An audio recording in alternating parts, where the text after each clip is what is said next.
Ladies and gentlemen, welcome to a journey through time, where innovation meets dedication and where dreams take flight over the waves. But before we embark on this voyage, let me set the stage with a tale as old as time.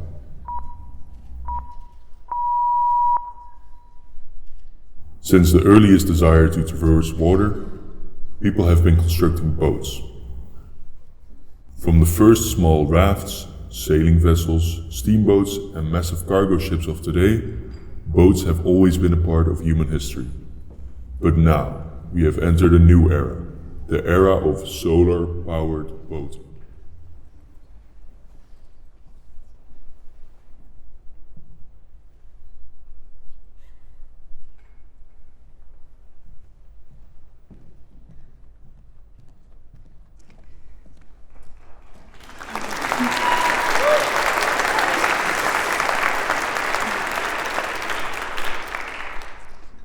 Welcome everybody. Thank you for joining us at our boat review. My name is Vera Ottens and I'm honored to be the team manager of Solar Boat Twente this year. It is with great pleasure that I stand before you today. Before we move into the exciting moment of unveiling our latest creation, I want to talk to you about the beginning of my journey at Solar Boat Twente. So last year around this time, I was looking for a way to develop myself outside of my studies. To be honest, Solar Boat Twente and the student teams were at first not in my sight during this search. But when I met the student teams, I learned what a student team actually was.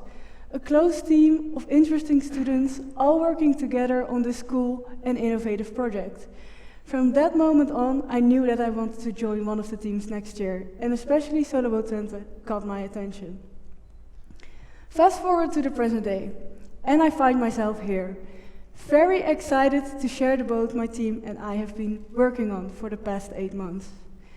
But before we unveil the star of the show, let's take a quick trip down memory lane and dive deep into the Solar Boat Twente DNA. So our journey towards building a new boat did not just happen overnight. 6 teams before us laid the groundwork, guiding us to this moment. Back in 2016, a group of passionate students got together and started Solar Boat Twente. They saw this problem. There was a lack of awareness of the pollution generated by the maritime sector. So Jasper Admiraal and Hidde Pik, the founders of Solar Boat Twente, had an idea to solve this problem. Their idea? Building a boat powered by solar energy. But not just any boat. This boat would not be boring. This boat would not just sail. This boat would fly over the water.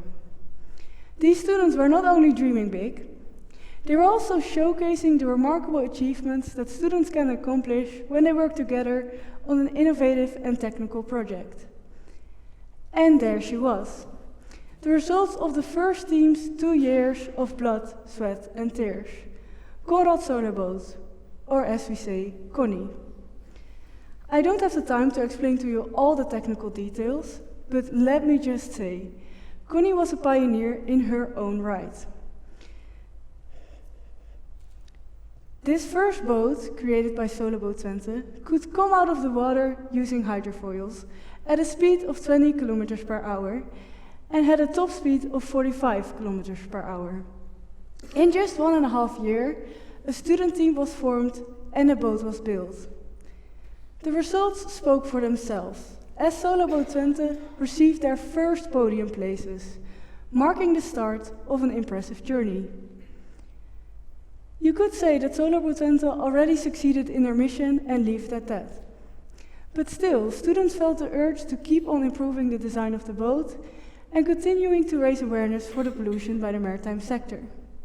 So with the new academic year, a fresh team arose, building the Blue Manta. This boat increased solar power capabilities and introduced a new innovative feature, counter-rotating propellers.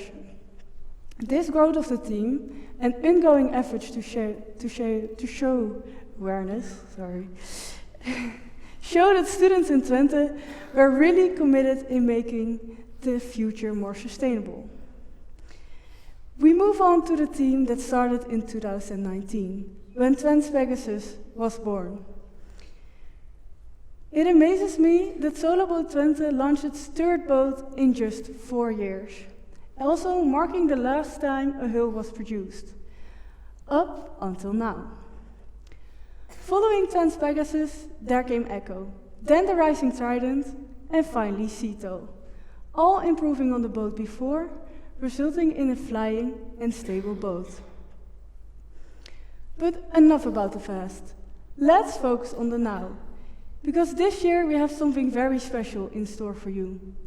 We, the Solo Boat Twente team of 2023 and 2024, had the unique opportunity to roll up our sleeves and dive first into the unknown. We took on the challenge of creating a brand new boat, unlike any other boat in the Solo Boat Twente history. So without further ado, let me introduce to you our pride and joy, the compilation of our hard work and dedication, our latest masterpiece in solar-powered boating. Behold, since it's now time to shine a light on our latest creation.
she is, Lumina, our brand new boat.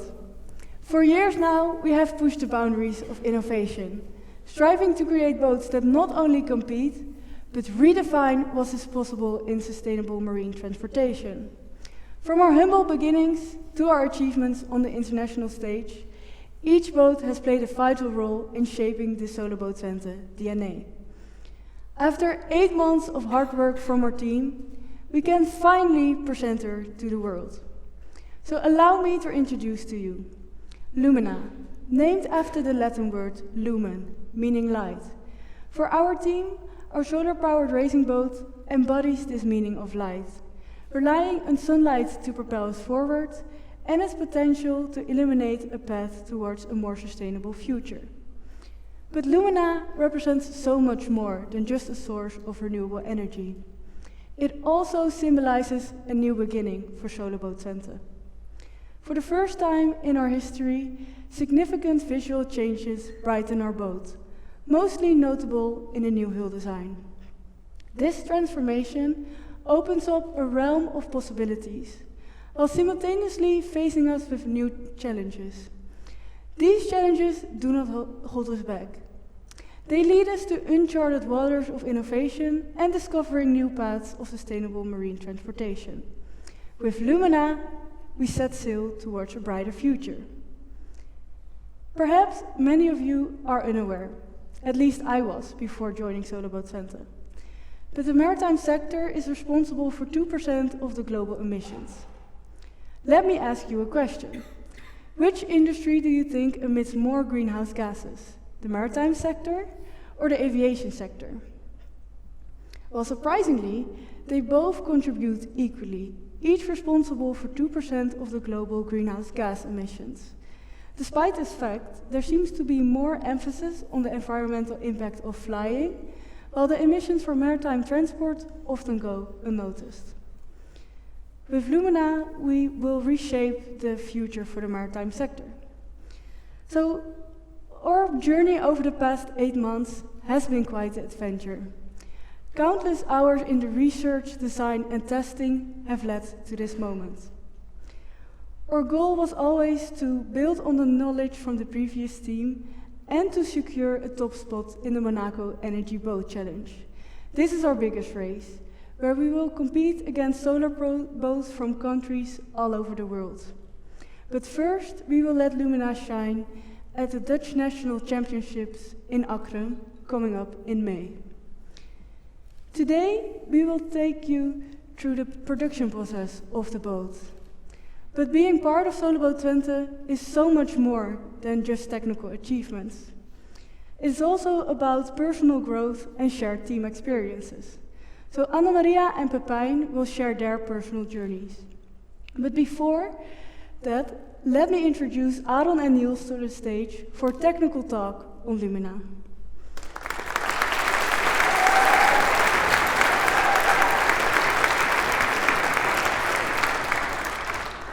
Thank you, Vera. Hello everyone, this is Niels and my name is Aaron, and this year we are the electronic sub-team. Now, you've already heard quite a lot about the Solo Boat Twente history, but let's talk a bit more about the technical side of the story. So, what did we do this year? Let's start with the most exciting news. We've built a new boat this year.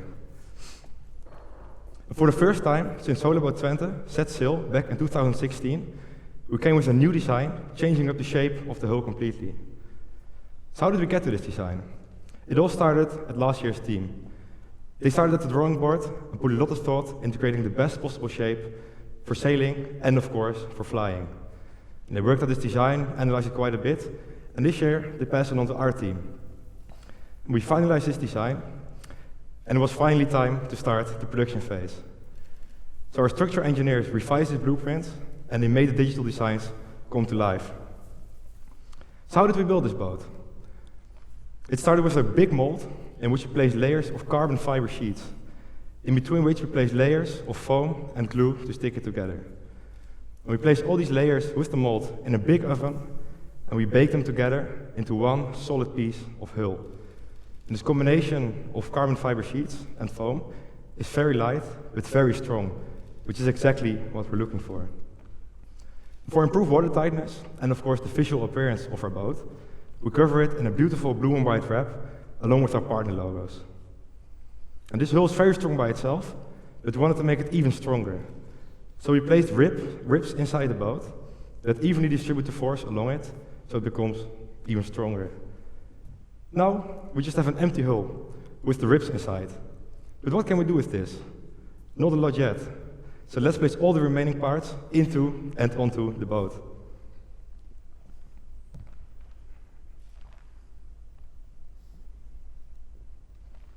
So, now you've seen how all our components come into the boat. But I can imagine that this all went quite quickly, so we'll be going step by step through all these components. We will follow the energy flow. So, we'll start at the sun and how this enables us to propel ourselves forward, and eventually how we are able to fly. Of course, as we are Solar Boat Twente, for us it starts with the solar panels. The solar panels convert the solar energy into electrical energy that our boat can use. This year we produced a new hull, a new solar deck, which consists out of very small, highly efficient cells, which are then soldered together and then laminated. The previous teams always put solar panels directly onto the deck. But as the efficiency of solar panels highly decrease with temperature, we decided to raise them off the top deck. This to enable a little bit of air and water flow underneath the panels to cool them down. So we now have efficient panels, but you cannot extract the most power out of this yet, because the maximum power point changes with temperature and light intensity. So we have something that changes the voltage and the current perceived by the solar panel, and this then finds the maximum power point, and this is what our maximum power point trackers do, which we this year developed with our main partner Newways. Our previous maximum power point trackers were 80% efficient, but this year I'm glad to say that we got to 98% efficiency.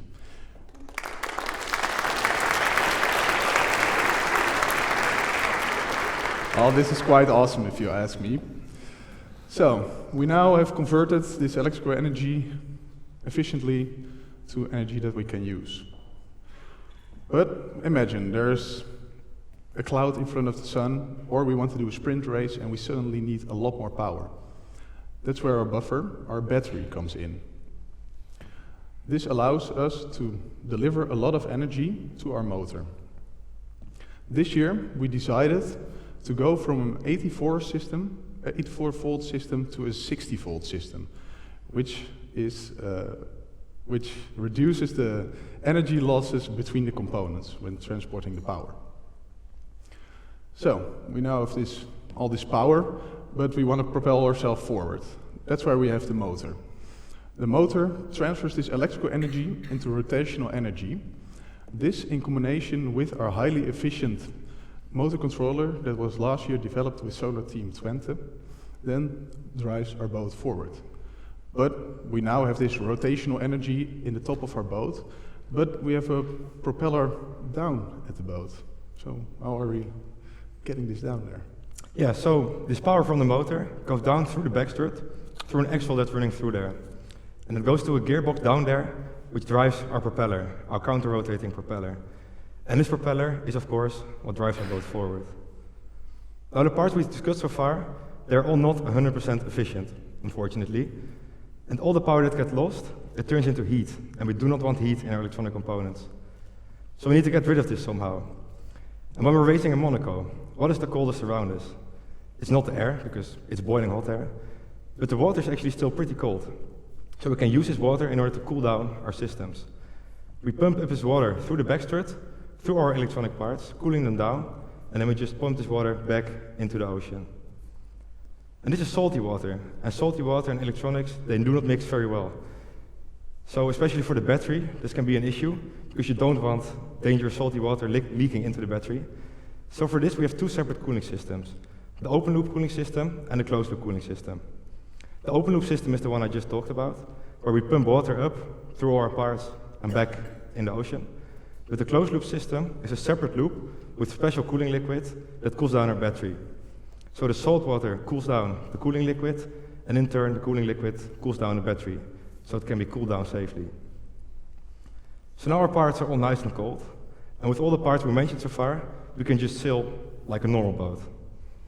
But we want to fly, and this is where our hydrofoils come in. The hydrofoils enable us to produce lift and lift the whole hull out of the water, which reduces the drag and thus enables us to sail more efficiently. These hydrofoils are connected to the boat via the struts. In the last 6 years, the teams have found out that the strut hull connection is one of the weakest parts in our boat. So, as we are building a new boat this year, this was the perfect opportunity to redesign this part. So, on the left side you see the previous strut hull connection, and on the right side you see the new one.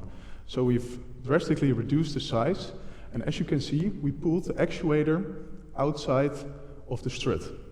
This enables it to become way thinner and thus have more contact with the boat. And it also comes with another challenge, which is that it's now under an angle, because we need the motion to go down and not sideways. So that's where we introduce the bell crank. This transfers this horizontal motion into a vertical motion which goes down the strut. So if we then follow the push-pull rod down through the strut, we come at the hinge. The hinge is the part that transfers this vertical motion down into a rotational motion, which changes the angle of attack of our hydrofoils. This was this year redesigned to be placed inside of the strut to have a higher dynamic efficiency. But now we've seen what we've designed, but how do we actually produce the hydrofoils and the struts? Well, we do this by carefully drawing out different layers of carbon fiber and then cutting these out, then laying these 120 layers in a mold, vacuum bagging this, and then putting it in our carbon oven to bake it to one solid piece of strut or hydrofoil. So, now we have a component which produces lift, our hydrofoils. This force can be transferred into our hull with struts, and we can change the angle of attack. So we have all the ingredients to fly. But unfortunately, we cannot fly stably yet, because the boat is inherently unstable. You can compare this to balancing a stick on your hand. When you put it on your hand, you constantly have to move your hand around in order to keep it stable. And if you stop moving your hand, a little bit of wind will just push it over and it will fall down. So the boat is exactly like this. So the angles of the hydrofoils constantly need to adjust a bit in order to keep the boat stable. So otherwise, if there's a bit of wind or there's a wave, the boat will just fall back into the water. This is where our control system comes in. So the control system constantly calculates the optimal adjustments, and this is by measuring certain things in the boat, such as the orientation, so how it rotates around all angles, and also the height of the boat above the water. And as I said, using these data measurements, it calculates the optimal adjustments, and it can fly stably. So now that we can fly stably, the boat, of course, cannot fly itself. So we need a pilot sitting in our cockpit in order to operate it. The cockpit is the little square hole cut out on the top, which barely fits a human. But this cockpit is actually quite similar to what you're used to in a car. So you have a gas pedal in a car. Now you have a throttle handle on the side with which you control how much power is going to the motor. Next up, of course, you have the steering wheel with which you can steer the boat. And then you have your dashboard, consisting out of a collection of buttons on the button box next to the steering wheel and on the steering wheel itself. And these buttons control vital functions of the boat, such as enabling or disabling the motor, setting controller parameters, or changing the cooling mode, for example. Finally, there's a screen which shows all relevant information to the pilot. So think of speed, heading, and battery percentage. So these are all the interfaces that the pilot uses to control and monitor the boat. And when racing, of course, the pilot is the only one operating the boat, but he's never alone. He's always in contact with the command center, which consists of 4 of our team members back on the coast, and they're always keeping the pilot up to date with the latest information, and always helping him make the best possible strategic decision. So, for example, the optimal speed or controller parameters in a certain situation. So this will help us race as efficiently as possible, of course, to reach our goals in Monaco. So, we've now talked about all the technical innovations that we've made over the past 8 months. But this all would not have been possible without the help of our partners, who help us co-produce with knowledge or financially to reach our goal to race in Monaco. We are especially grateful for our main partner, Neways, for this nice collaboration that we've had for the past 3 years. That's why I would like to invite Hans and Gerine on stage to answer a couple of questions.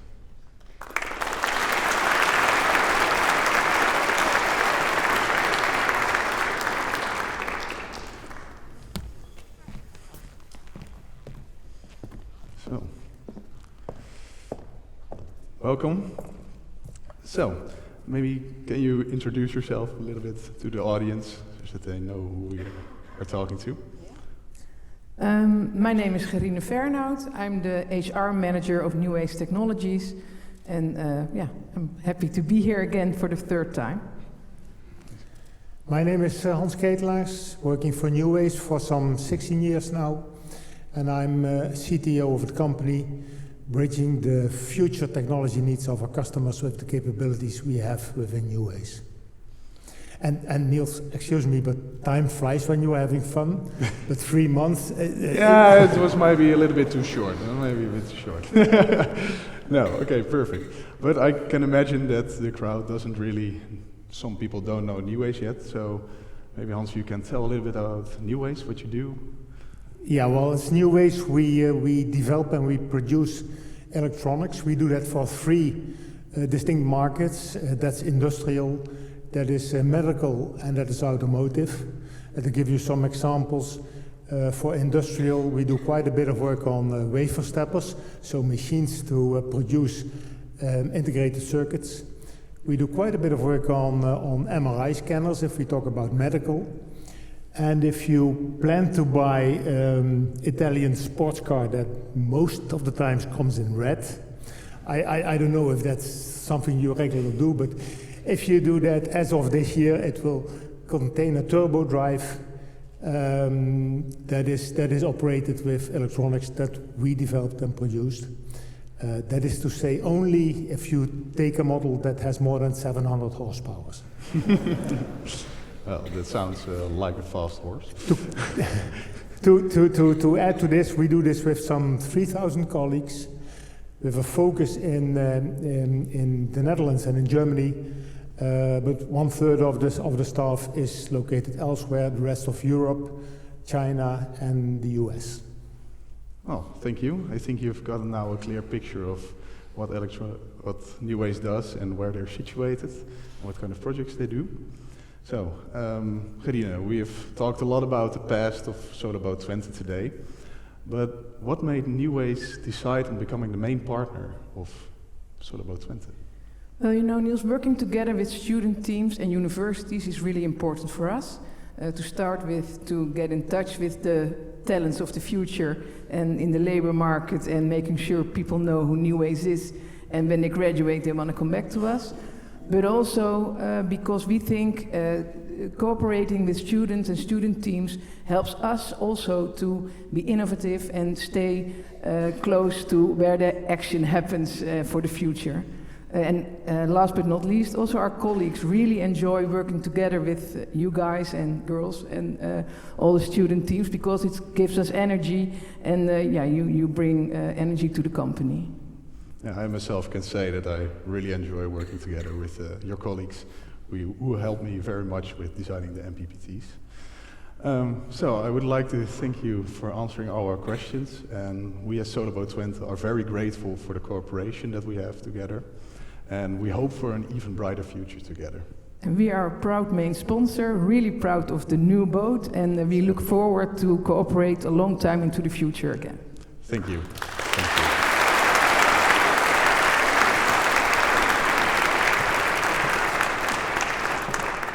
So, that was all for the technical part. Now, Anna Maria and Pepijn will give you their view of what it's like to be a member of Soloboat Twente.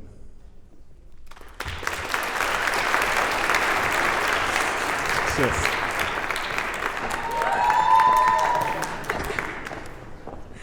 Thank you, Aaron and Niels. My name is Anna Maria, and I'm the Sustainability and Innovations Engineer, the graphic designer, and treasurer of the team. Yeah, the one with the three functions.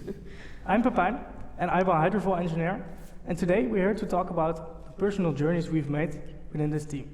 You see, being a part of a student team, especially Solar Boat Twente, is about so much more than just the technical production of the boat.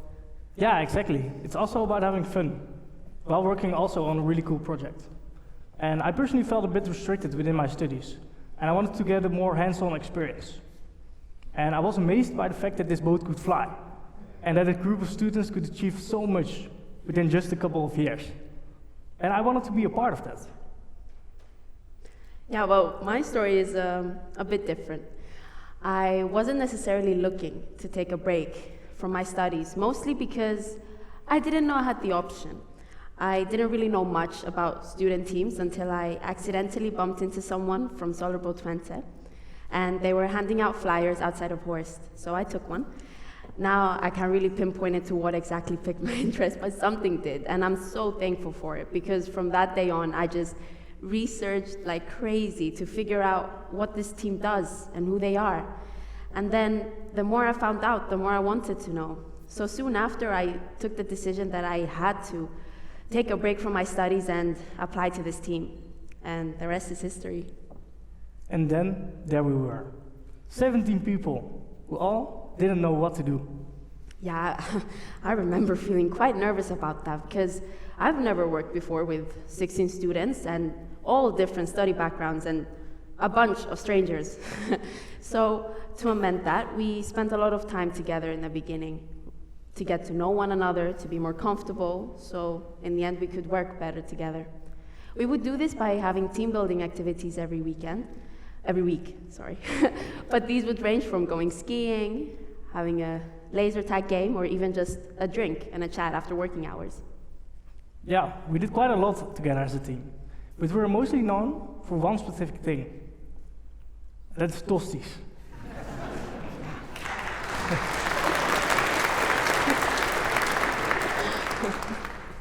Every team meeting, every week, we pick one tosti from the tosti ID box, and that becomes the tosti of the week.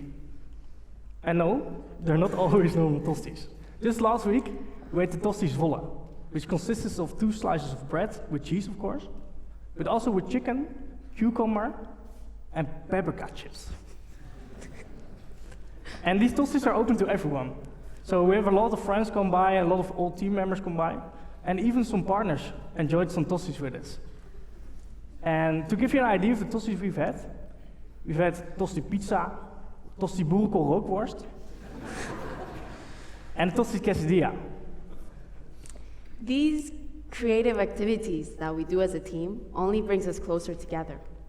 Now, I remember really vividly in the beginning, now I'm just saying like a few weeks into the team, everyone was so enthusiastic about this project. Honestly, all anyone could really talk about was about this boat and how cool it will be and about all the possibilities of what it would look like this year. Now, that mentality, that motivation was reflected in our first race at Snake. With only just being on the team for 3 short weeks, we've had our first friendly race at Snake, and I remember being quite nervous about it. How did you feel? Yeah, I feel like we were thrown in the deep, because let's face it, the whole day didn't go as smoothly as was planned. We started with making an elaborate plan of how the day would go, and we planned everything to the minute, or at least we thought so.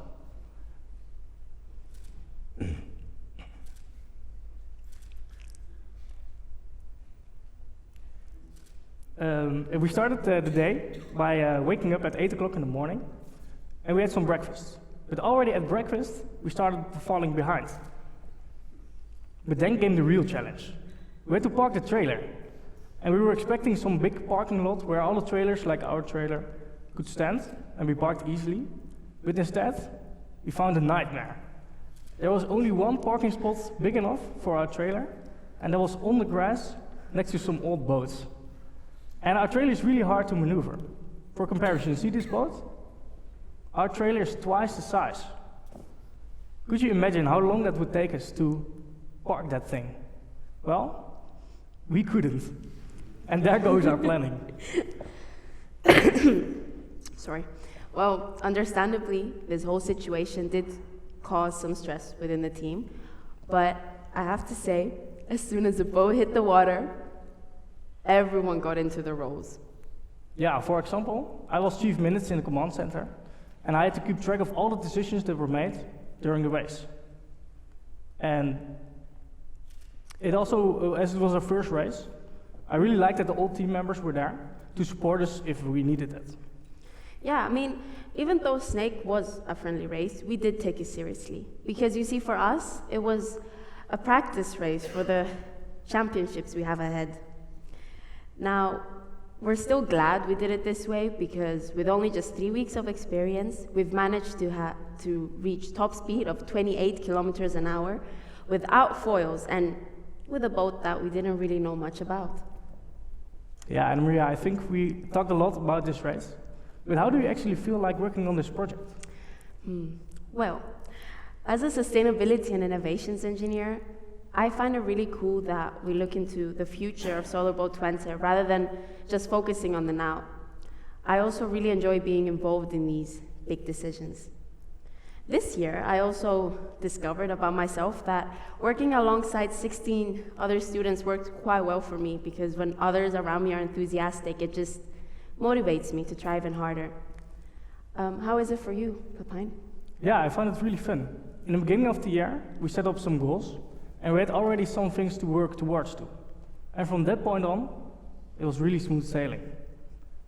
And we had 3 whole months to produce our struts. And that gives us all the time we needed to test the struts and to improve and to finalize the struts to the fullest. But Anna-Maria, I heard you also worked on the boat itself, right? I did. Yeah, I did. So back in December, I helped out the structural sub-team with the production of the boat. Now, this was during the early stages of production, so I helped with cutting up pieces of foam and heating it with the heating gun so that it takes the shape of the boat. Even so, it was still a very eye-opening and interesting experience, because I'm not a member of the structural sub-team. Even so, I still got to work on it during those weeks, and I have to admit, it only just brought me closer to this project.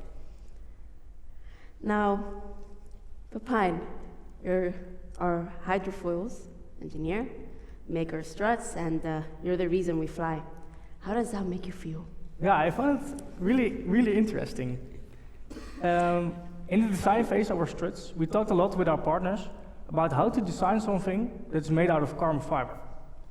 And the conclusions of those conversations always was, you cannot know what you're doing, because carbon fiber is a very hard material to analyze. So when designing our struts, we put on a lot of safety factors to really know for sure that the struts are as strong as ever. But we also wanted to make the struts as thin as possible. So we really had to compromise a bit of certainty to really push the limits of our design. And personally, I found it pretty scary. And I still find it pretty scary to finally test the limits of our design during the race in Monaco. But what I actually liked most of this year is that I didn't have to do it alone. That I was together in a sub-team with Dionna. Because I feel like we complement each other really well. And where I bring in the creativity, she brings in the structure. That is very wholesome. But, as you all can see, our boat has been produced. And we have already started testing with it twice a week. Now, from this point on, we will be testing with it almost daily. Not at least once a day, that's too much. Yeah, at least almost daily. To make sure that our boat is in perfect shape for both our races in Accra and Monaco. Just imagine what is still to come with both our biggest races just around the corner, all of which Vera will tell you more about.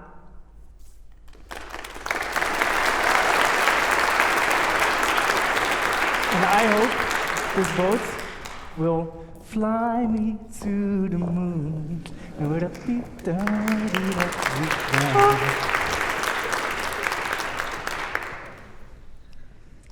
The time has come to the present, right here in the Wilminktheater. Solo Boat Twente traces its origin back to a group of students fueled by a vision to create a cleaner future. That same mindset has been passed down to our team, as well as all the teams before and those that will follow. But let's face it, unfortunately, as Solo Boat Twente, we cannot single-handedly solve the climate crisis overnight. Powering ships solely with solar panels remains impractical due to the high energy demand. However, we could significantly reduce the energy required to sail these ships. Efficiency is the key to the solution. As you have seen, we develop technology to optimize the energy uses we receive. With these innovations, the maritime sector can take steps to use less energy, resulting in a decrease in emissions.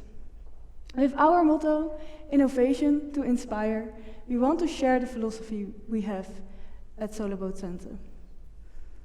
As I speak on behalf of the entire team, we are incredibly excited for the remainder of this year. So what is next after today? In less than 3 weeks, we will let this boat shine at the National Championships in Akron. Then in July, we will head to the major event we have been preparing for, the Monaco Energy Boat Challenge. This is where all the ins and outs of the boat will be tested on the waves of the Mediterranean Sea, from its performance in sprint races to endurance races, which require entirely different strategies.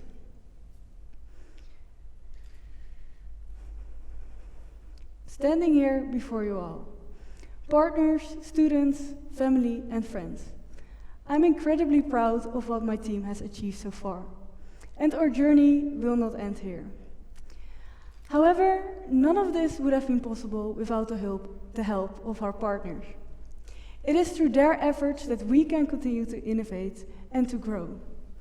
Therefore, I want to say a big thank you to all the partners who helped us in any way possible. I also want to say a big thank you to New Ways. We cannot thank you enough for your continued support. We also owe a special mention to Café Noir for creating the incredible teaser video. And of course, a very big thank you to the Wilminktheater. Helene, thank you for your organization and all your input, and everyone backstage for the incredible show. It is the 4th year that we have the privilege of organizing this event here, and each year we are amazed by the opportunities here.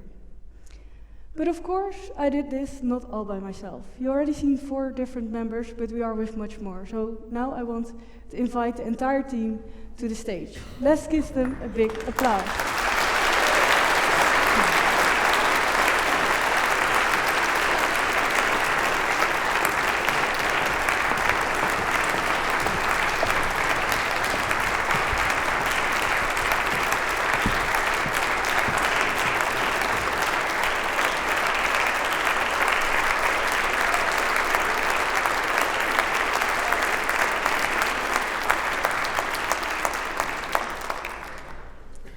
As the curtains fell, the secret is out. Our boat Lumina emerged from the shadows. Today, we took you to the creation of this boat. And standing before this team, I feel immense pride witnessing everybody's growth and achievements has been truly inspiring. I'm curious to see what the future holds for us. Let's sail toward a brighter future with our boat Lumina. Thank you all.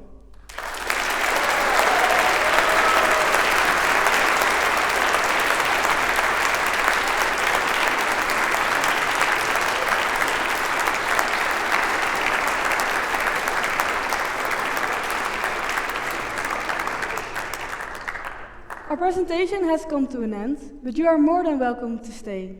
You can walk up the stage to get a closer look at the boat. Please mind the solar panels, because they will easily break.